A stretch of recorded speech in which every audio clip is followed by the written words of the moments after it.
dan leboh kewajiban pokok ulun cik ke anak yang setiap mak ngayah yang anak oleh Rasulullah wajib menunaikan 3 kewajiban ini.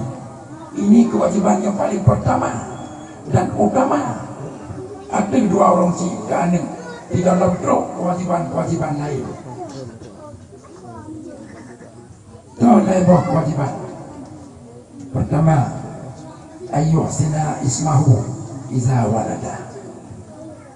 Ketika anak kalahi orang cik berkewajiban gebuh nan anak dengan nam yang God, memberi nama si anak dengan nama yang baik. Tidak boleh menamakan seorang anak dengan nama-nama yang tidak baik. Maka dalam kitab-kitab kepedah tentang nan urung na lain macam nan yang dianjurkan tabuh nan urung dengan nama-nama itu. Ada nama yang dimakruhkan tabuh nan urung dengan nama tersebut.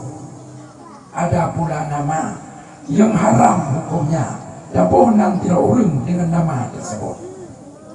Nah, leboh hukum bohnan anak sunat makruh haram.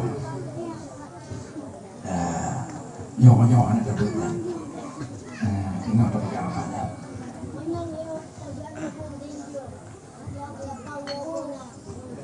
Yang kewajiban pertama, kunci awak anak kalahi bohnan dengan nan yang God.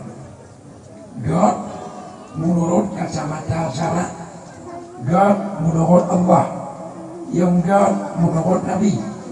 Lagi yang nan gitu. Kan God menurut hati kita masing-masing selaku orang tua.